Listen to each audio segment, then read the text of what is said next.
ఓం శ్రీ మహాగణాధిపతయే నమః. ఓం శ్రీ సాయినాథాయ నమః. ఈరోజు శ్రీ సాయినాథ భాగవతంలో స్వాతంత్రోద్యమంలో సాయినాథును చేసిన పరోక్ష సహకారము, బాలగంగాధర్ తిలక్ సాయిబాబాల అపూర్వ సమావేశం గురించి తెలుసుకుందాము. లోకమాన్య బాలగంగాధర్ తిలక్ని బ్రిటిష్ ప్రభుత్వం నానా రకాలుగా వేధిస్తూనే ఉంది. తిలక్నే కాదు, వేలాది లక్షలాది స్వాతంత్రోద్యమ నాయకులను ఏదో ఒక సాకు పెట్టి జైళ్లలో వేసి చిత్రహింసలకు గురిచేస్తూ స్వాతంత్రోద్యమాన్ని నీరుగార్చే యత్నం చేస్తూనే ఉంది ఆనాటి ఇంగ్లీష్ ప్రభుత్వం. కానీ స్వాతంత్ర్యం అన్నది మనిషి జన్మ హక్కు, దానినెవ్వరూ హరించలేరు. ఝాన్సీలో ఝాన్సీ లక్ష్మీబాయి, మరెందరో వీరులు, వీర నారీమణులు వరుసగా భారతదేశ రక్షణ అనే మహాయజ్ఞంలో తమని తాము సమిధులుగా సమర్పించుకున్నారు. వారి స్ఫూర్తితో నేటి తిలక్ వరకు ఆ మహాయజ్ఞం సాగుతూనే ఉంది. స్వాతంత్ర్య సముపార్జన వరకు ఆ మహాయజ్ఞం ఆగదు, ఆ నిత్యాగ్నిహోత్రం ఆగదు. లోకమాన్య బాల గంగాధర్ తిలక్కు సాధు తత్పురుషులంటే ఎనలేని గౌరవం ఉన్నది. ఆయన తరచూ సాయిబాబా శిష్యుడైన ఉపాసిని బాబాను కలుసుకుంటుండేవారు. జైలు శిక్ష పూర్తయిన తర్వాత కూడా అజ్ఞాతంగా ఆయనను కలుసుకుంటుండేవారు. అజ్ఞాతంగా ఎందుకంటే తిలక్పై ఎప్పటికప్పుడు అరెస్ట్ వారెంట్లతో ప్రభుత్వము, అధికారులు సిద్ధంగా ఉంటూనే ఉన్నారు. షిరిడీ సాయినాథుని గురించి విన్నారు తిలక్ మహాశయుడు.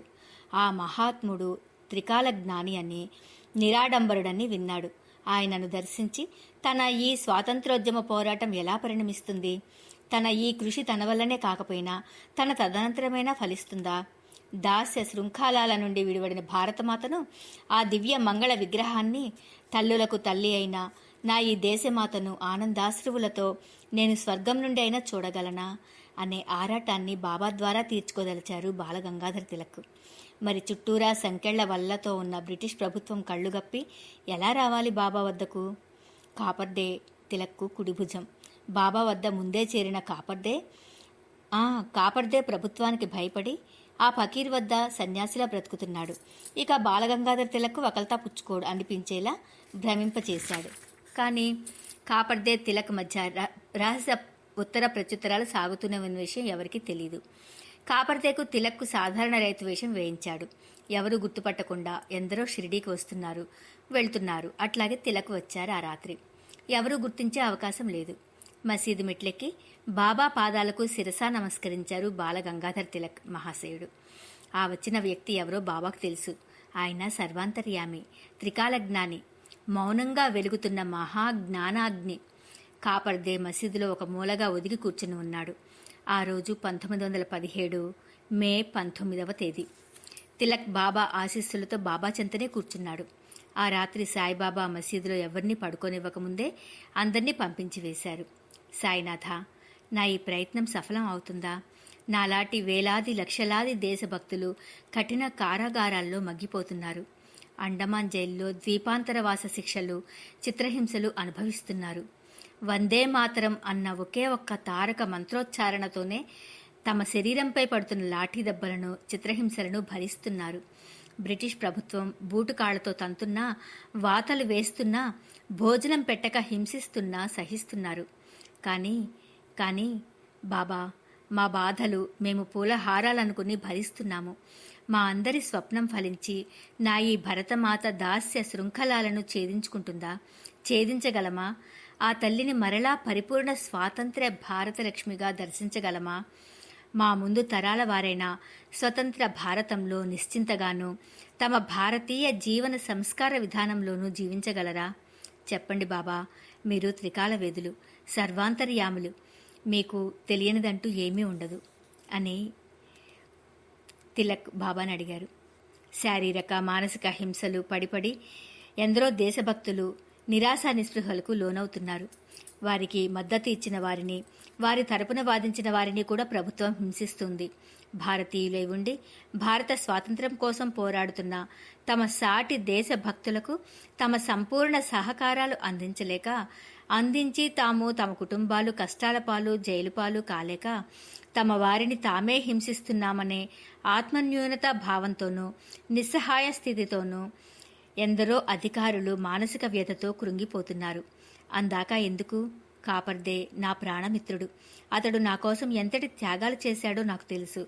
కానీ అతడి శ్రమ వృధా అయిపోయింది. నిస్సహాయ స్థితిలో అతడు మీ అమృత హస్తాలు అనే వృక్షం కింద సేద తీరుతున్నాడు. ఎప్పటికప్పుడు నాకు అన్ని విషయాలు అతి రహస్యంగా తెలియచేస్తుంటాడు. అతడి గొప్ప వ్యూహం వలనే నేను ఈ సమయంలో మీ వద్దకు రాగలిగాను. వ్యూహం అతడిదైతే అపార కరుణతో మీరు ఈ మన సమావేశాన్ని ఏర్పాటు చేశారు. బాబా, సాయిబాబా అంటూ మరల పాదాభివందనం చేశారు తిలక్ మహాశయుడు. బాబా తిలక్ తలపై చేయి వేసి వాత్సల్యపూరితంగా నిమిరారు. ఆ స్పర్శ తిలక్లో ఓ విద్యుత్ తరంగంలా వ్యాపించి ఇందాక ఆయన అనుభవించిన బాధలు, అవమానాలు, శిక్షల తాలూకా వ్యధాగ్నిని ఒక్కసారిగా చల్లార్చి హృదయము, శరీరము చందన శీతల స్పర్శ అనుభూతి చెందాయి. బాబా, బాబా అన్నారు తిలక్ మరలా నమస్కరిస్తూ భక్త్యావేశంతో. వెన్నెల త్రుళ్ళిపడ్డట్లు నవ్వారు బాబా. బాబు తిలక్, బాధలు భరించకుండా ఏదీ సిద్ధించదు నాయనా. ఈ సాయిబాబా షిరిడీలో, ఈ ద్వారకామాయిలో ఎందుకు కూర్చుని ఉన్నాడనుకుంటున్నావు? కేవలం భిక్ష తీసుకుంటూ ఉన్నాడనుకుంటున్నావా? కేవలం మహిమలు, గారడీలు, లీలలు చూపి ప్రజల్ని ఆకట్టుకోవడానికి కాదు.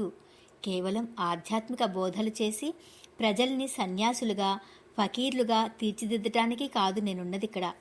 జన్మభూమి రుణం తీర్చుకోమని ప్రబోధించడానికి అవతరించాడీ ఫకీరు. నీ కల తప్పక సఫలమవుతుంది. నీలాంటి లక్షలాది దేశభక్తులు ఈనాడు చిందిస్తున్న ప్రతి రక్తపు బొట్టు బ్రిటిష్ పాలకులకు ఒక్కొక్క బల్లెమై తగులుతుంది. మరి కాస్త సమయం పడుతుంది నీ కల నెరవేరడానికి. నన్ను హిందువా, ముస్లిమా అని అనుమానంతో ఇంకా పరీక్షిస్తున్నారెందరో మనుషులు. అది వారి అజ్ఞానం, మత వైరం, పరమతం పట్ల ద్వేషం. ఈ మారణ హోమాలు నీలాటి వారి ఉద్యమాలను, నీలాటి దేశభక్తులను శంకించి వారి మార్గానికి అడ్డు తగిలేవారు మన దేశీయులలోనే ఉన్నారు బాబు. వీరికి చదువుంది, పదవులున్నాయి, ఉద్యోగాలున్నాయి, ధనం ఉన్నది. అన్నిటినీ మించిన అజ్ఞానం, స్వార్థము ఉన్నాయి. తిలక్ బాబు, వీరందరిలోనూ పరివర్తన రావాలి. అది సాధనతో రావాలి. దేశమాతంటే కన్న తల్లిని మించిన తల్లి అని, ఆమె రుణం తీర్చుకోవటము మన కర్తవ్యమేననే జ్ఞానం ఉదయించాలి.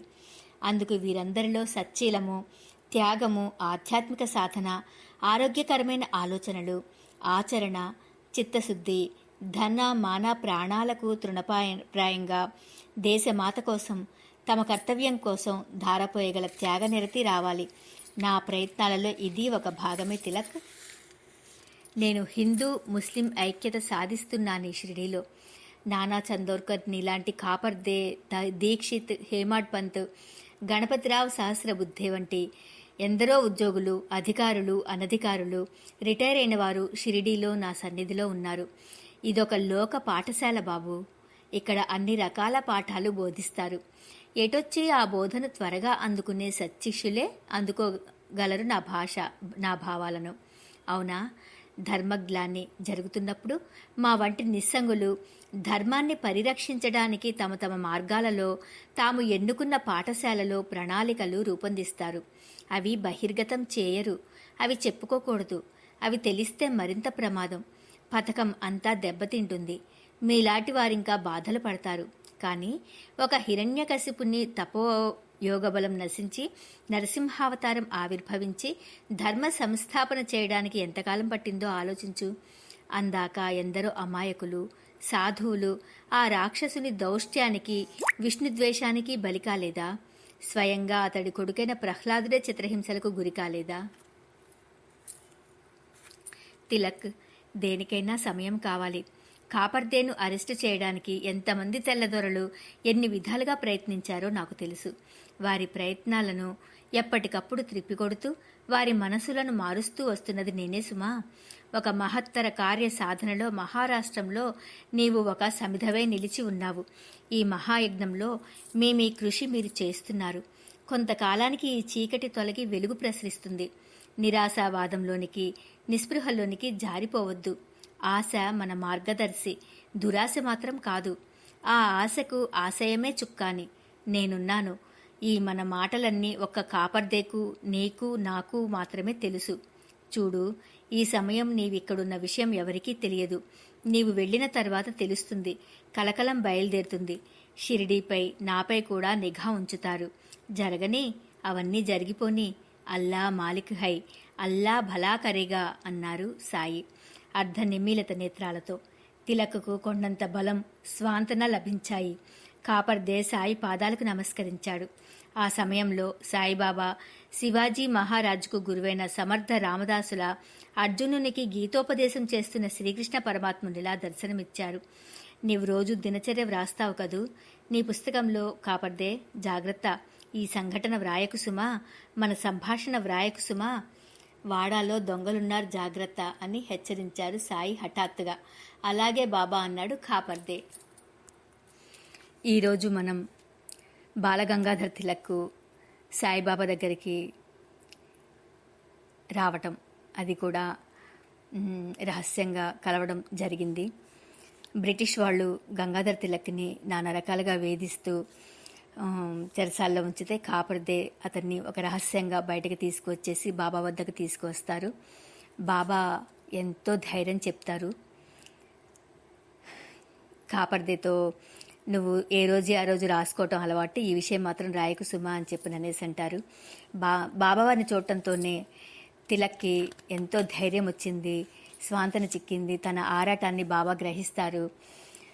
ఇక మన తెలుగు వాళ్ళు ఆ బ్రిటిష్ వాళ్ళ చేతిలో ఇలా బలైపోవాల్సిందని చెప్పననేసి చాలా ఆవేదన పడుతూ బాబావారి ముందు అర్థిస్తాడు. బాబావారు చాలా ధైర్యం చెబుతారు, ఇంకా సమయం పడుతుంది అని చెప్పననేసి. ఈరోజు ఇంతవరకు తెలుసుకున్నాము. ఓం నమ శివాయ. ఓం శ్రీ సాయినాథాయ నమః.